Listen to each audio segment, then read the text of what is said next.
Okay, so before this, you were introduced to ideal gas equation. Kan? Sebelum ni, you dah diperkenalkan dengan ideal gas equation. And class, keep in mind, ideal gas equation can only be used for ideal gas.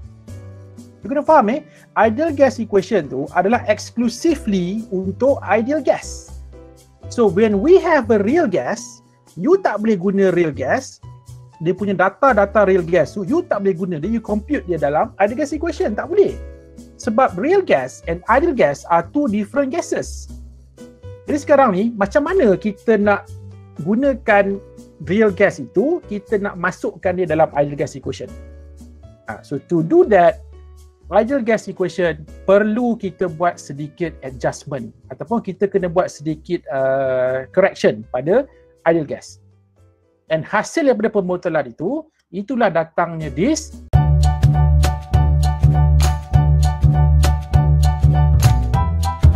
Van der Waals equation.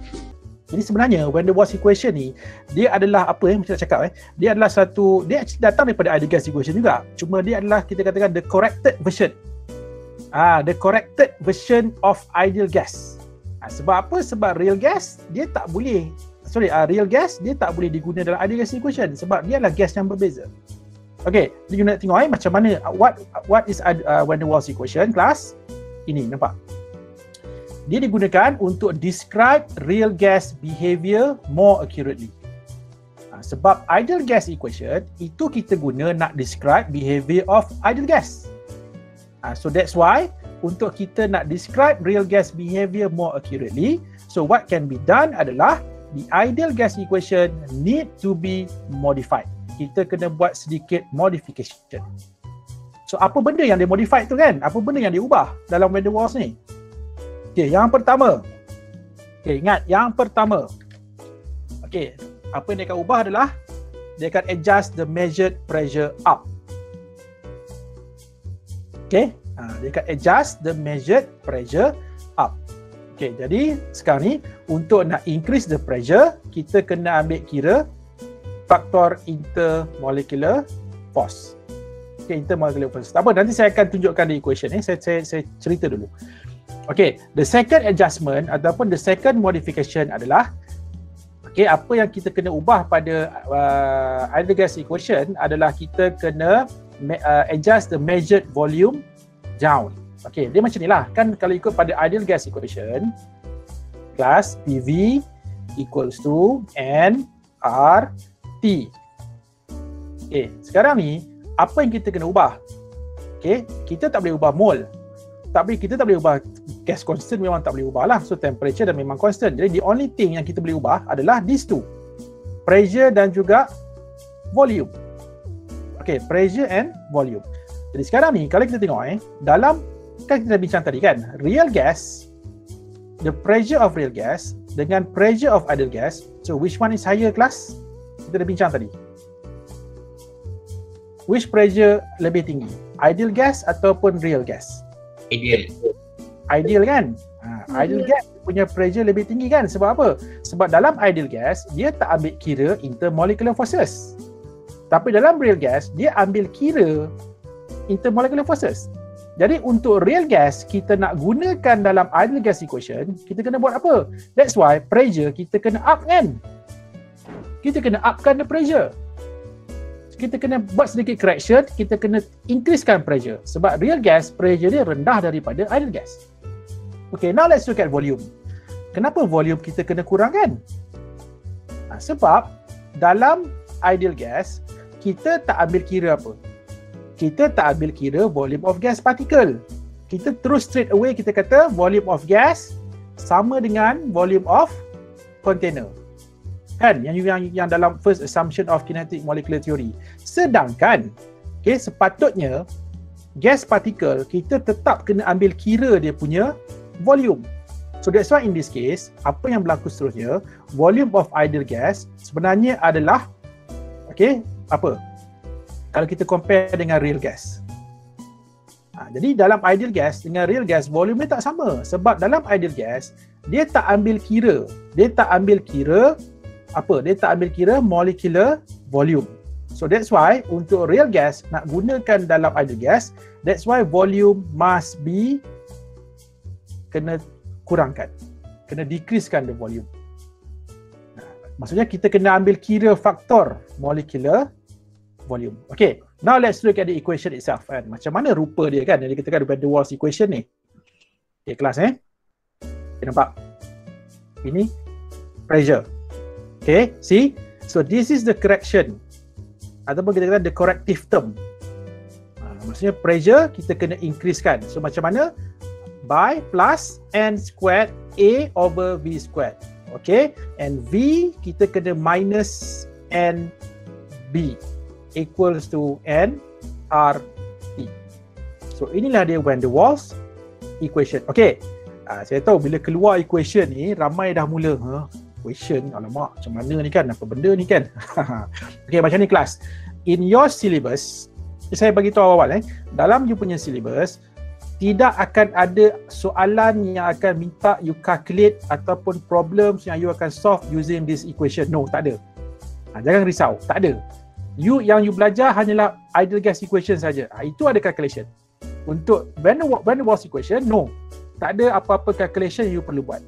Cuma yang penting dekat sini adalah you kena tahu kenapa pressure dia tambah N kuasa 2A per V kuasa 2 and kenapa volume dia minus NB. That's it. Itu sahaja yang you all perlu tahu. Jangan risau dengan soalan yang melibatkan calculation using this van der Waals equation. No, tak ada. In your syllabus tak ada. Okay. And then, okay, apakah nilai A dan B ni kelas Ada A kat sini kan? Ada B kat sini kan? So this A and B actually adalah what we call as van der Waals constant. V ni volume lah. N ni stands for mole. N mole, V itu adalah untuk volume. Jadi kalau you tengok dekat sini, nampak tak? Cuba kita compare dengan ideal gas equation. P V equals to N R T. See?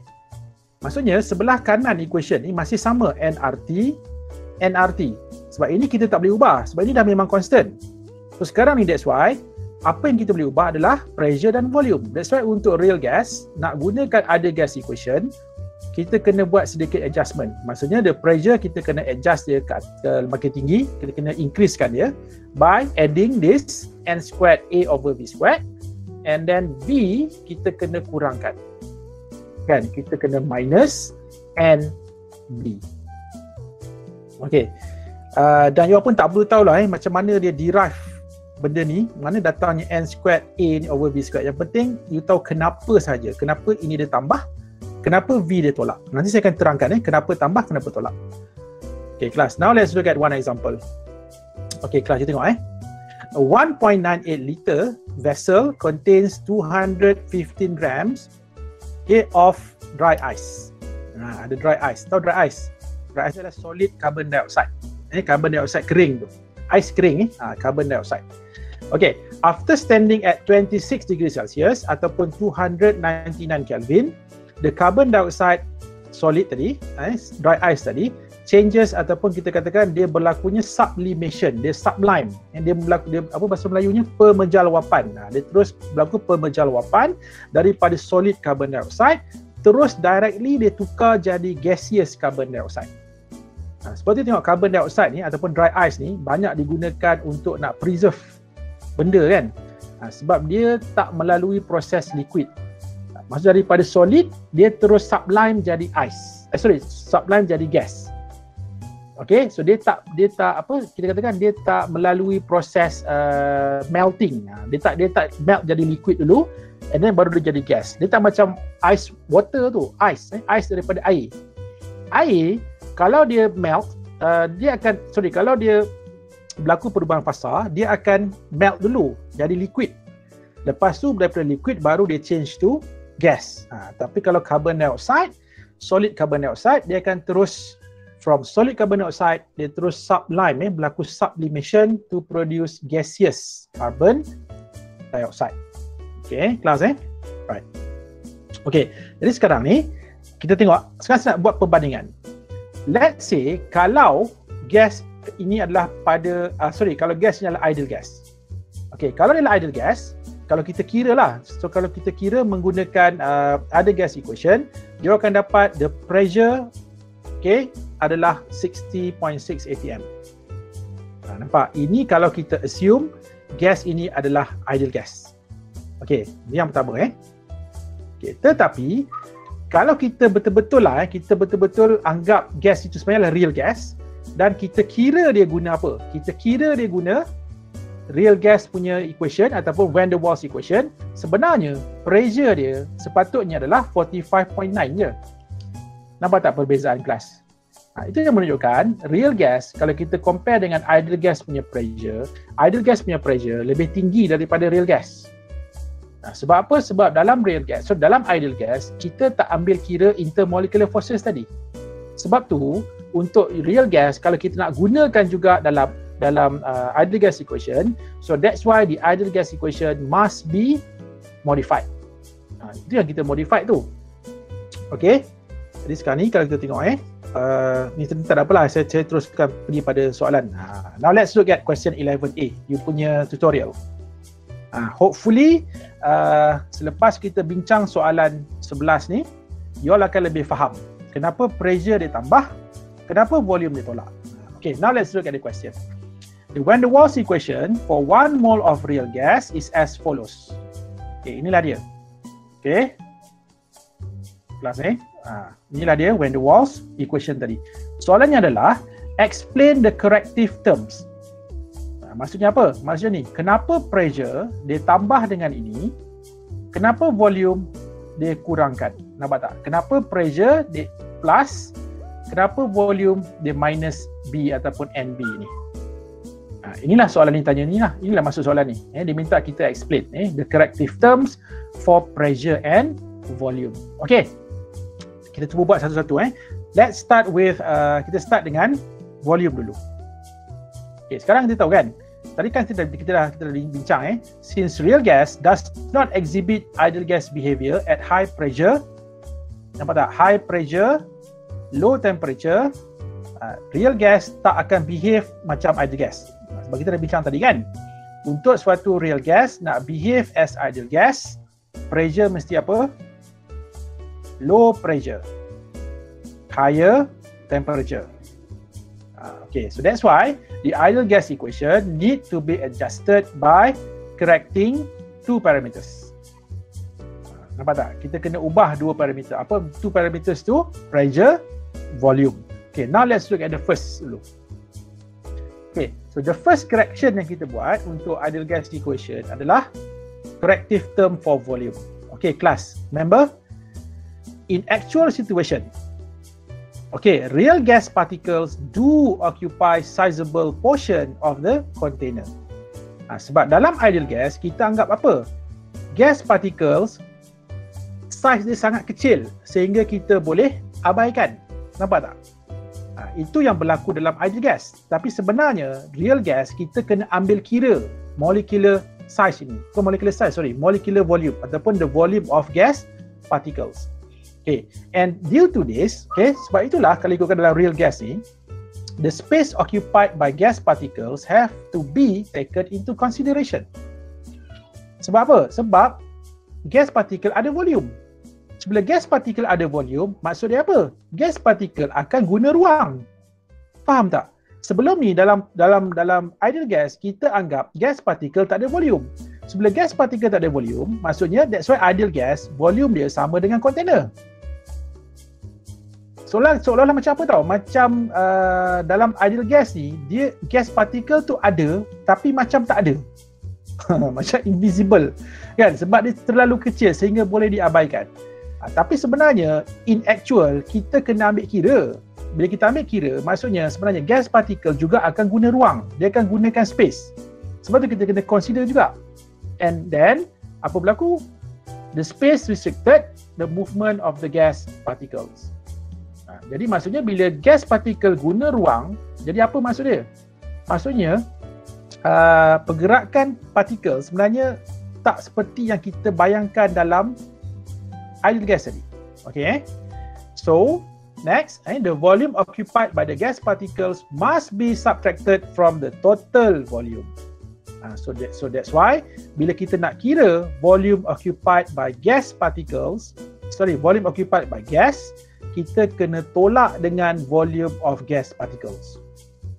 Ini yang kita tak buat untuk ideal gas. Sebab dalam ideal gas, gas particle tak ada volume. So 100% volume of gas sama dengan volume container. Tapi sedangkan in actual, kita kena buat apa tau? So that's why the volume is decreased by the factor of NB. So NB ni apa? NB ni adalah satu faktor yang mengambil kira the finite volume occupied by the gas particles.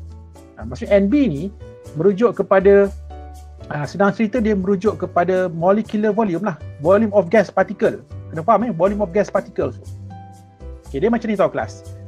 You tengok pada diagram kat bawah ni. Okay, ni asalnya macam ni kan. Okay, let's say katakanlah kita kumpulkan ke semua gas particle ni, kita letak dia dekat bawah. Macam ni. Jadi sebenarnya yang dikatakan NB ni kelas, inilah dia NB. Ni kesemua ni. All of this NB. So kalau kita nak kira berapa volume yang diisi oleh gas, of course kita kena tolak volume of gas particles. Faham tak? So barulah kita boleh tahu berapa volume yang diisi oleh gas. Sebab gas particle juga guna space. Jadi kalau kita nak tahu berapa sebenarnya volume occupied by gas particles, so that's why dalam ideal gas, dalam van der Waals equation, that's why V minus NB. Sebab tu V kita kena tolak dengan NB. Tujuan dia adalah sebab kita nak kena tolakkan, kita kena ambil kira sebenarnya volume of gas particles, di mana what is N? So N refers to moles of gas particle, and B tadi adalah satu constant, satu constant representing the volume occupied by gas particles. Ini corrective term yang pertama. Itulah reason dia kenapa volume kita kena kurangkan. Next. Sebelum saya lupa, ni ada sikit lagi. Ingat nilai B ni kelas, the value of B actually mewakili apa tau? Dia mewakili size molekul sebenarnya, ataupun size particle. Kalau nilai B tu besar, maksudnya particle tu size dia besar. Dan nilai B ni you tak perlu ni lah. Biasanya kalau dalam soalan pun dia akan beri biasanya. Kan? Dia akan bagi kepada you all nilai B ni. Next. Seterusnya. The second corrective term adalah kita ubah pada pressure. Tadi nampak kita ubah pada volume, di mana volume kita kurangkan. Tapi pressure kita upkan kan? Kita upkan the pressure. Why? Why? Kenapa? Because, kenapa tahu? Dalam real gas, the intermolecular forces do exist. So when the IMF do exist, so that's why it should not be neglected. Dia tak boleh diabaikan. Sebab dia wujud. Intermolecular forces wujud dalam real gas. And due to this, that's why apa yang berlaku adalah seterusnya, these attraction forces, dia akan mempengaruhi the speed of the moving gas particles. Sebab dalam ideal gas, gas particle bergerak dengan bebas sebab tidak ada apa-apa daya tarikan. Sebab tu gas pressure of ideal gas biasanya lebih tinggi daripada real gas. And then apa berlaku adalah dalam real gas gas particles akan experience these forces. Dia akan sebab apa? Because dia akan move slowly. So gas particles that experience these forces akan bergerak dengan perlahan. So bila bergerak dengan perlahan, apa kaitannya dengan pressure kan? So this will lead to fewer collisions. Jadi pelanggaran akan berkurangan. Dan bila disebut collision, kan ada dua kan? Collision sesama dia dan juga collision dengan wall of the container. Dan seterusnya, bila pelanggaran dah berkurangan ataupun the frequency of collision dah decrease, so apa berlaku? Pressure exerted by the collision akan lebih rendah kalau kita compare to ideal gases. Nampak Itu beza tadi kan, real gas dengan ideal gas. That's why real gas, dia punya pressure adalah lower than ideal gas. Sebab apa? Sebab dalam real gas, dia ambil kira intermolecular forces. Macam diagram itu dekat bawah ni. bottom right ni. Okay, see? So dia katalah this particle nak langgar dinding bekas kan, tapi dalam masa yang sama ada attraction oleh partikel gas yang lain. So dia akan berlanggar dengan perlahan ataupun mungkin dia tak berlanggar. Nampak tak? Sebab apa? Sebab on the way dia nak langgar dinding bekas itu, dalam masa yang sama ada partikel lain tarik dia. Mungkin dia akan langgar, impact dia perlahan, atau mungkin dia tak langgar langsung. Mungkin lepas ni dia akan langgar benda lain lah, dia tak langgar dinding bekas. So that's why bilangan collision akan berkurangan. Okay. And due to this, that's why the exerted pressure, okay, kita kena kurangkan by the factor of n squared A over V squared. Kenapa macam ni? Itu bukan in your syllabus lah. You tak perlu tahu macam derive benda ni. Yang penting you tahu inilah faktor yang dia akan gunakan untuk nak kurangkan pressure. Sebab apa? Sebab ideal gas pressure lebih tinggi daripada real gas. So that's why untuk real gas nak guna dalam ideal gas, dia mesti upkan the pressure. Okay. Sebab tu dalam case ni, okay, apa kita akan buat? So that's why untuk real gas kita kena add this corrective term, n squared A over V squared, and therefore that's why dalam van der Waals equation C kelas so that's why dia punya pressure plus n squared A over V squared. Okay, and then inilah dia kelas. Dan macam mana dapatnya this van der Waals equation. Okay, di mana N masih samalah. N adalah mole of gas particles, while A stands for a constant, tetapi kali ini dia berbeza dengan B. Kalau B tadi, dia berkait dengan molecular size. Tapi kalau A, dia bergantung dengan intermolecular forces. Maksud dia apa tahu? Maksudnya kalau gas tu dia punya intermolecular forces dia kuat, strong intermolecular forces, dia punya nilai A adalah besar. Nilai A dia tinggi. Tapi kalau intermolecular forces dia lemah, dia punya nilai A tu biasanya akan rendah. Okay, so that is A constant ni. Okay, so inilah dia. Ini tak ada apalah, saya just tunjukkan saja. Okay, van der Waals constant, right? Yes. Siapa tu? Tiba-tiba. Okay, so jadi saya ulang balik. Jadi van der Waals constant ni adalah satu constant di mana dia berkait dengan apa tahu? Dia berkait dengan yang pertama tadi, dia berkait dengan molecular interaction. So ini apa? Ini A tadilah. A. While B dia berkait dengan molecular volume. Okay, so that's why ada dua nilai tu kan, A and B. Right. Seterusnya. Okay, satu saya ingatkan kelas So A and B ni, these two values, dia adalah specific for a given gas. Maksud saya macam ni. Let's say kalau kita ada different gases, contohnya macam hydrogen dengan nitrogen. So hydrogen dia ada dia punya own A and B values. Nitrogen dia punya own A and B values. Dia tak macam gas constant. Gas constant R tu, regardless of apa gas tu, semuanya akan mempunyai same value of R. Tapi nilai A dan B ni dia adalah spesifik untuk specific gas. Dan you all pun tak perlu nak hafal lah benda ni, tak selalunya dia akan bagi dalam soalan. Cuba saya bagi tahu saja dia punya nilai adalah mengikut gas tersebut. Apa gas itu? Dia ada dia punya own set of A and B value. A and B value. Right, sekali saya ulang balik Jadi A dia berkait dengan intermolecular forces. Okay, simple saja. And B pula dia berkait dengan molecular volume ataupun volume of gas particles. Okay, sebagai penutup untuk this ni lah yang saya cakap tadi contoh. Nampak helium A dia lain, B dia lain, nampak gas ni. Kalau boleh tengoklah dekat contoh kat sini Tapi nanti saya akan share this notes jangan risau. Saya akan bagi nota ni kemudian. Okay, last sebagai penutup 11B class. Okay.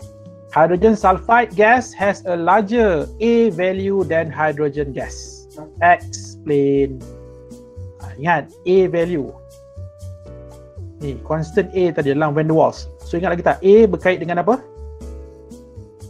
Plus, A related dengan intermolecular forces. Yes, betul. Intermolecular forces. So kalau kita compare hydrogen sulfide Ni boleh baca lah, nanti boleh baca ni saya saja masukkan kat sini. Sedikit info tentang hydrogen sulfide. Yang penting saya nak highlightkan ini. Nampak? Ini molar mass of hydrogen sulfide. Hydrogen gas. So this is the molar mass of hydrogen gas. See? So in terms of size, kan? Okay, sekarang kita nak cerita tentang apa? Kita nak cerita pasal A kan? A constant ni kan? Ataupun pemalar A ni kan? Okay, kita tahu A berkait dengan apa tadi? A relates to the strength of its molecular attraction ataupun A relates to the strength of intermolecular forces between the gaseous particles. Okay, jadi sekarang ni kalau kita compare antara hydrogen sulfide dengan hydrogen gas, hydrogen sulfide has bigger molecular size than hydrogen. Okay, so kalau hydrogen sulfide has bigger molecular size than hydrogen, walaupun dah belajar, ingat lagi tak chapter 4.4 intermolecular forces. Okay, siapa yang akan mempunyai stronger intermolecular forces class? Is it hydrogen sulfide ataupun hydrogen? Okay, sekarang ni, boleh tak dua-dua ni form hydrogen bond? H2S dengan H2S, boleh form hydrogen bond? Boleh? No. Mana boleh? Ingat, handphone. Ini mana ada handphone ni? Ini S. Kan? So maksudnya, tak boleh. Antara H2S dengan H2S, the only intermolecular forces exist adalah van der Waals forces. Sama juga dengan hydrogen. Antara hydrogen dengan hydrogen juga adalah van der Waals forces. And apa faktor mempengaruhi strength of van der Waals forces class? Come on, kita recap balik 4.4. Come on. 4.4. Apa faktor? The main factor affecting the strength of van der Waals forces? London forces. Kan. Itu type of van der Waals. Saya tanya apa faktor? Size. Kan? Size. Molecular size. Jadi sekarang ni, hydrogen sulfide has bigger size than hydrogen. So therefore, the intermolecular forces in hydrogen sulfide of course are stronger than hydrogen. Jadi kalau intermolecular forces in hydrogen sulfide stronger than hydrogen, maksudnya apa? That's why H2S ataupun hydrogen sulfide has a larger A value than hydrogen. Okay? Alright. So that concludes our lesson for today.